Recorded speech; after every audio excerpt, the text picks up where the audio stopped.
Voice of law viewers அனைவருக்கும் வணக்கம்.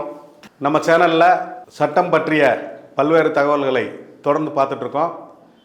அந்த வகையில் இப்போ லோக் அதாலத் அப்படின்றது என்னென்னு பார்ப்போம். லோக் அதாலத்ன்ற வேர்டு எல்லாருமே கேட்டிருப்போம்.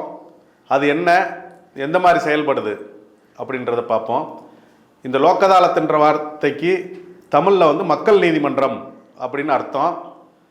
இது எந்த சட்டத்தின் அடிப்படையில் செயல்படுதுன்னா, the legal services authorities act 1987 சட்ட பணிகள் ஆணைய சட்டம் 1987 அந்த சட்டத்தின் கீழே செயல்படுது. அது எப்படின்னா, உரிமையல் நடைமுறை சட்டம் பிரிவு 89 படி அது செயல்படும். அந்த ப்ரொசீஜர்லாம் ஃபாலோ பண்ணுவாங்க. அதாவது சிவில் ப்ரொசீஜர் கோடு அப்படின்றதன் அடிப்படையில் இந்த மக்கள் நீதிமன்றம்னா சமரச தீர்வு ஏற்படுத்துறது. வழக்கில் உள்ள இரண்டு தரப்பினர்களோ அல்லது இரண்டுக்கும் மேற்பட்ட பல்வேறு தரப்பினர்கள் இருந்தாலும் எல்லாரும் அந்த வழக்கை சமரசமாக பேசி முடிக்கிறது. இது நீதிமன்றத்தில் நிலுவையில் உள்ள வழக்குகள், அதை எடுத்து சமரசமாக பேசி முடிக்கலாம். அல்லது நீதிமன்றத்திற்கு தாக்கலே செய்யப்படாத வழக்கிலும், இப்போ ஒரு பேங்கில் கடன் வாங்கியிருக்காங்க, அவங்க கோர்ட்டில் கேஸ் போட்டிருப்பாங்க, அப்போ கேஸ் நடந்துட்டுருக்கும், அதையும் பேசி முடிக்கலாம். ஒரு சில நேரங்களில் பேங்க்காரங்க கோர்ட்டில் கேஸே போடாமல் நேரடியாக லீகல் சர்வீஸில் கொடுக்கலாம். இப்போ அல்லது நம்ம கடன் வாங்கியிருப்போம், பேங்க்காரன் அதிக இன்ட்ரெஸ்ட் கேட்குறான், அல்லது கடன்லாம் கட்டிட்டோம், அந்த சர்டிஃபிகேட்ஸை கொடுக்க மாட்டேன்றான், டாக்குமெண்ட்ஸை கொடுக்க மாட்டேன்றான், என்ஓசி கொடுக்க மாட்டேன்றான். அந்த சூழ்நிலையில் நம்மளும் போய் கொடுக்கலாம். அது ஒவ்வொரு நீதிமன்றத்திலும் இலவச சட்ட உதவி குழு அங்கே இருக்கும். நீங்கள் அங்கே போயிட்டு மனு கொடுக்கலாம். அது ஃப்ரீ லிட்டிகேஷன் சொல்லுவாங்க. வழக்கிற்கு முந்தைய நிலை, வழக்கே தாக்கல் செய்யாமலே பேசி முடிக்கிற ஒரு நிலை. இப்போ ஒரு சர்வீஸ் எதுவும் நமக்கு பண்ணலை, நுகர்வோர் சர்வீஸ் கொடுக்கல, அந்த பிஎஸ்என்எல்ல நமக்கு ஒரு பணம் கட்டியிருக்கோம், கனெக்ஷன் கொடுக்கல, இப்படிலாம் இருக்கிறதுல நம்ம ப்ரீ லிட்டிகேஷனாகவும் கொண்டு வரலாம். இதில் நீதிமன்றத்தில் இருக்கிற வழக்குகளும் அவங்க லோக் அதாலத்துக்கு ரெஃபர் பண்ணுவாங்க. லோக் அதாலத்தில் உட்காந்து பேசி முடித்து வழக்குகளை முடிச்சுக்கலாம்.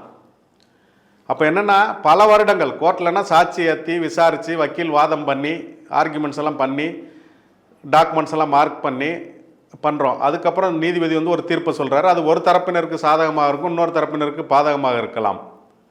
ஆனால் இந்த லோக் அதாலத்து போகும்போது என்னென்னா, ரெண்டு தரப்பினரும் உட்காந்து பேசி முடிக்கும்போது ரெண்டு தரப்பினரும் ஏற்றுக்கொள்ளக்கூடிய ஒரு தீர்வு வருது.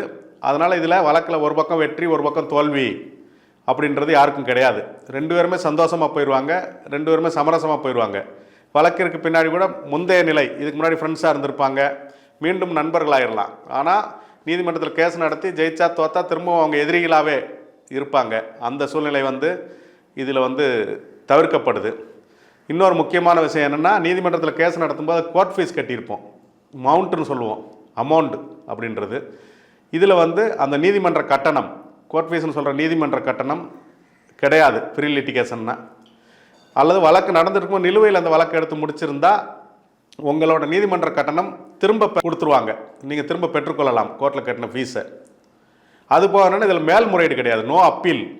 இதில் முடிஞ்சு போச்சுன்னா அதான் முடிவு. ஆனால் நீங்கள் மெரிட்டில் கேஸ் நடத்துனீங்கன்னா, தகுதியின் அடிப்படையில் கேஸ் நடத்தி ஜெயிச்சிருந்தீங்கன்னா, அதுக்கு மேலே மேலே ஒரு முன்சிப் கோர்ட்லேருந்து சப்கோர்ட்டோ டிஸ்ட்ரிக்ட் கோர்ட்டோ, அப்புறம் மாவட்ட நீதிமன்றத்திலேருந்து ஹைகோர்ட் உயர் நீதிமன்றம், அப்புறம் உயர் நீதிமன்றம் சுப்ரீம் கோர்ட் வரைக்கும் அப்பீல்லாம் இருக்குது. பட் நேஷனல் அந்த லோக் அதாலத்தில் உங்களுக்கு எந்தவித மேல்முறையீடு இல்லை. இது எந்த கோர்ட்டில் இருக்குன்னா, கீழமை நீதிமன்றம் முன்சிப் கோர்ட் மேஜிஸ்ட்ரேட் கோர்ட்லேருந்து சுப்ரீம் கோர்ட் வரைக்குமே லோக் அதாலத் இருக்குது. அது வரைக்கும் நீங்கள் பேசி முடிக்க முடியும். இப்போ லோக் அதாலத்தில் யார் விசாரித்து முடிப்பாங்க அப்படின்னா, அதில் ஒரு வழக்கறிஞர், ஒரு ஓய்வு பெற்ற நீதிபதி, அவங்கெல்லாம் உட்காந்து பேசுவாங்க. அப்போ லோக் அதாலத்துக்கு போனாலே இந்த வழக்கை நம்ம முடிச்சுக்கணுமா சமரசம் செஞ்சுக்கணுமானா, இரண்டு தரப்பும் பேசும்போது உங்களுக்கு அந்த சமரசம் ஏற்றுக்கொள்ளத்தக்க வகையில் இருந்து நீங்கள் எதிர்பார்க்கிற ஒரு தீர்வு கிடச்சி உங்களுக்கு திருப்தி ஏற்பட்டால் மட்டும் நீங்கள் அதை ஒத்துக்கிட்டால் கேஸ் முடிவுக்கு வரும். அல்லது கட்டாயம் ஏற்றுக்கணும், முடிக்கணும், கையெழுத்து போட்டு வழக்கை முடிவு கொண்டு வரணுன்றது கிடையாது. நீங்கள் முடியாதுன்னு சொன்னால் மீண்டும் நீதிமன்றத்துக்கே வந்துடும். நீதிமன்றத்தில் லோக் அதாலத்து போயிட்டு அங்கே ஒரு சிட்டிங்கோ ரெண்டு சிட்டிங்கோ பேசி பார்ப்பாங்க. ஆகலைன்னா அப்புறம் மீண்டும் அந்த நீதிமன்றத்துக்கே வழக்கு வந்துடும். அப்புறம் மீண்டும் நீங்கள் தகுதியின் அடிப்படையில் நடத்தலாம். ஆனால் அங்கே பேசின எந்த விஷயமே நீங்கள் இங்கே ரெக்கார்ட் பண்ணவோ மார்க் பண்ணவோ முடியாது. அதனால் அங்கே நம்ம பேசிட்டோன்றதுக்காக அது வழக்கில் பாதகங்களை ஏற்படுத்துமா அப்படின்னா அந்த மாதிரி கிடையாது. அப்புறம் இதில் எந்த விதமான வழக்குகள் நீங்கள் பேசி முடிக்கலான்னா, மோட்டார் வாகன விபத்துக்கள், அதான் எம்சிஓபி ஆக்சிடென்ட் கேசஸ், அப்புறம் செக் கேஸு காசோலை வழக்குகள், அப்புறம் வந்து லேண்ட் அக்யூசிஷன் வழக்கெல்லாம் தான் வந்து நில ஆர்ஜித வழக்குகள், குடும்ப வழக்குகள், ஃபேமிலி டிஸ்பியூட்டு, சொத்து தகராறுகள், பாகப்பிரிவினை, அப்புறம் இந்த சம்பள பிரச்சனை, முதலாளி தொழிலாளி பிரச்சனை, தொழிலாளர்கள் பிரச்சனை, கடன் பிரச்சனைகள், வங்கிகள் பேங்கில் வாங்குகிற கடன் பிரச்சனைகள், இந்த மாதிரி எல்லா விதமான தீர்ப்புகளும். அதில் வந்து டைவர்ஸுக்கு மட்டும் தீர்ப்பு கொடுக்க மாட்டாங்க.